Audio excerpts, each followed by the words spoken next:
celestial fire, pillars of celestial fire. And he ties together Egyptian and Sumerian and many other spiritual cultures together. But the bottom line is that periodically there is a corrective energy that comes in outside of us. And it is a corrective energy that infuses a kind of an ethereal spiritual energy into material matter. Another of my guests refers to this as a corrective energy that's designed to correct some of the fallen attributes that have, gone astray of their own. Do you buy any of that, or are you more? Is that just kind of pie in the sky at this point? Well, I've got two things to say, and I haven't read the celestial fire material, so I can't comment on his work.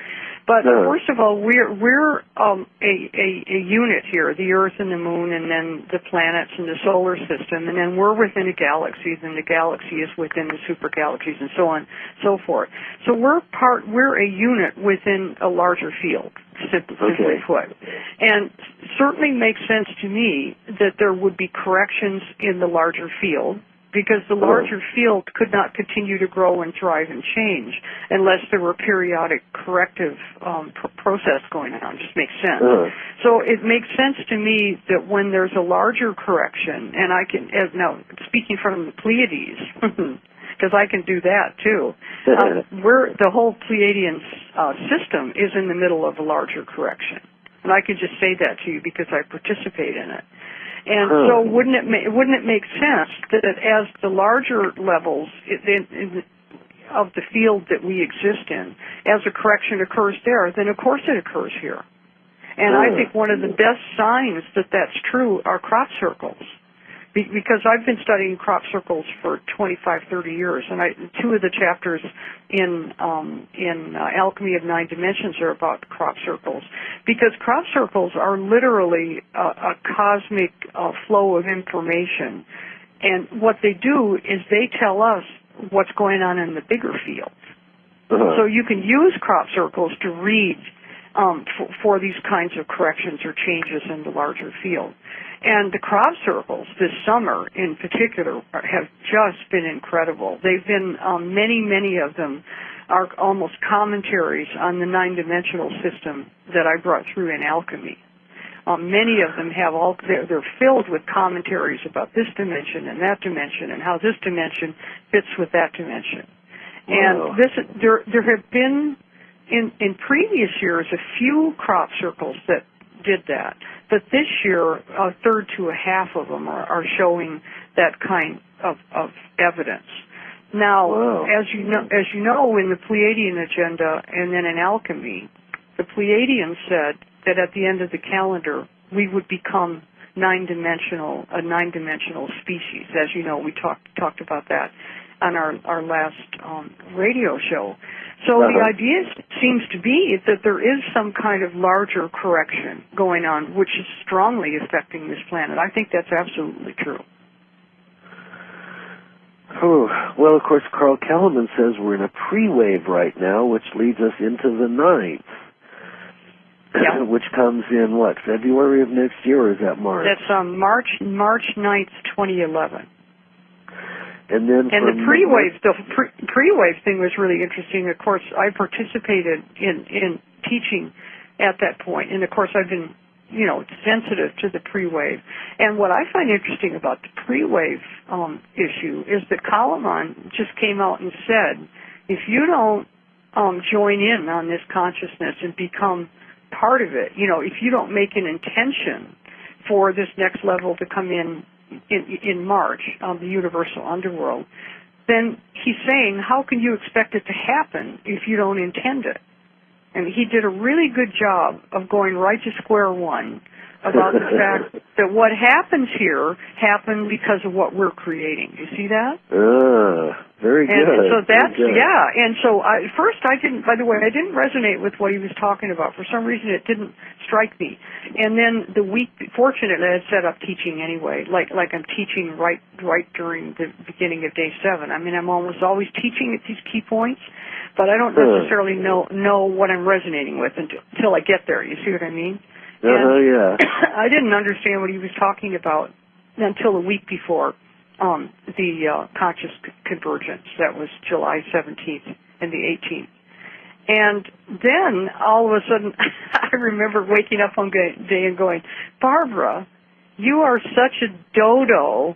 You know, you of all people know that things don't happen unless you intend it and then follow through on it. You see what I mean? Yeah. So Kalaman really nailed everybody beautifully. He just came forth and said, "Okay, you're either doing this or you're not doing it." You know? Right. I thought it was great. Yeah, I love the way you put it, and it turned out to be quite an auspicious weekend. That those 2 dates were extremely powerful. It did change me. It changed people in my life. It changed. I mean, I could see it happening all over the place. I could too. I agree. Yeah. So I was definitely there in intent. There was no question about it, and we needed it too, you know, because these T-squares throughout the summer have just kept. I mean, I don't know about you, but I feel like a kind of like been nailed to a cross.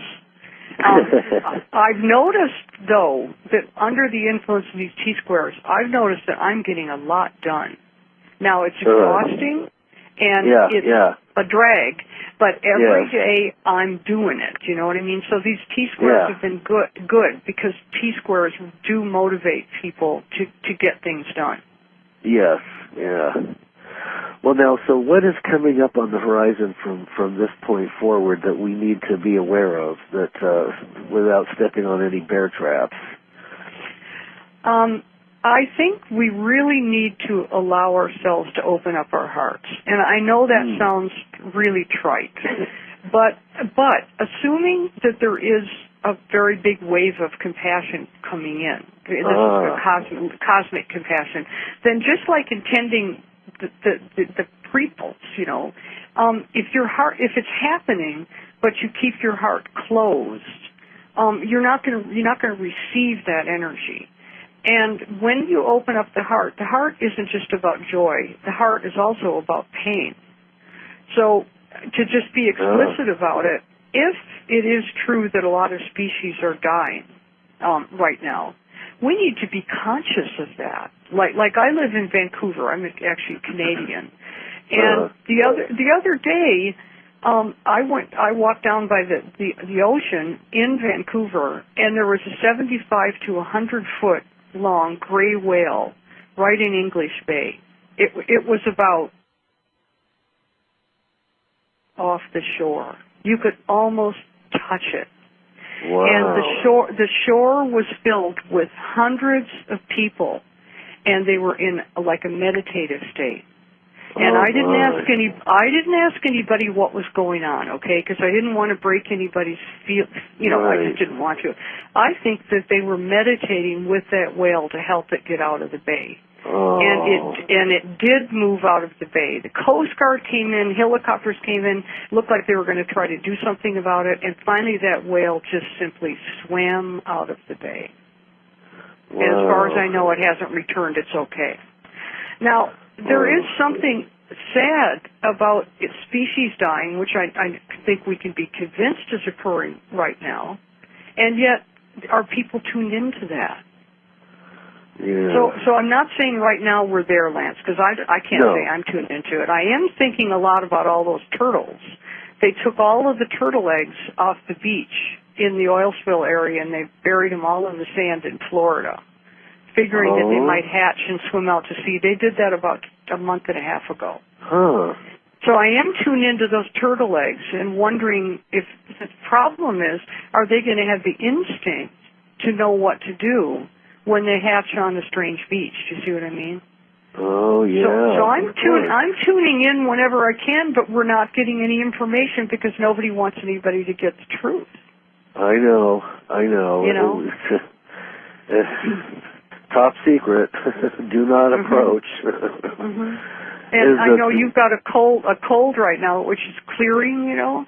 But like, what if you're actually feeling? One of the issues here is whether the algae is going to die because of those damn chemicals, and then the loss of the algae is going to throw off the balance of the ocean and the current.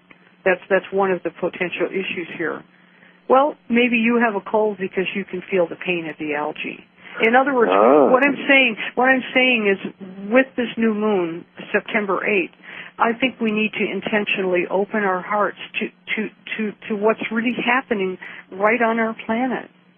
Be very careful right now about not resonating with it and not seeing it. Mm-hmm. And not focusing on the negative or the potential possibilities that the powers that be might want us to be focusing on. Yes, it's not about negatives. For example, we've had a series of extinctions, and through the mammalian underworld, the 800 million year evolution of life forms. And every time an extinction occurred, a new species came forth. So this is really about life and death, and it's not about whether it's negative or not. If you see what I mean. Now it's perfectly fine to be negative about a corporate policy of British Petroleum. Oh, yes. That's not hard. Oh, yes, of course. Right. Be negative about the right things, for crying out loud. And learn some things. Like British Petroleum was all involved with the fall of the Shah of Iran back in 1979. You know, there's all kinds of things that people should be learning about British Petroleum, you know? In other words, it's one thing to understand, to know what corporate agencies are up to, and then it's another thing to be taken over by negativity. Yes. Well, you know, you said something that kind of triggered a thought here, that we are the new species. We are the chrysalis that's turning into the butterfly, and we are about to be birthed with Earth and the rest of the cosmos. So how that happens is, you know, it's such a big mystery. We can't even begin to fathom or imagine what that might be like. But out of all this chaos and rubble and destruction, it is possible that the light and the creation will step in and everything will be transformed and lifted up. But we also have to do the work. And yet you just gave me an interesting thought. There's something about the way you think that triggers me, and I guess it's vice versa. But, you know, 63 million years ago, the dinosaurs went extinct. And then the next thing that happened is we have small placental animals and eventually the evolution up to us. What if the global elite is a great big dinosaur? Very interesting. And what if what's going extinct right now is the ability to control humanity and to create these kinds of negative forces that are so negative for the planet? Oh, I love it. Yeah. Now that's brilliant. Now we're supposed to think. Well, we're supposed to think. That's worth imagining. The global elite would like to have us think that all humans are the dinosaur. Okay. You're right. And you know, but I'm sorry, I don't kill animals, and I don't put chemicals, and I don't do those things. We know who does that. You see what I mean? That's right. Yeah, and so we've got to strengthen the sense of what's in our minds and in our own hearts and consciousness.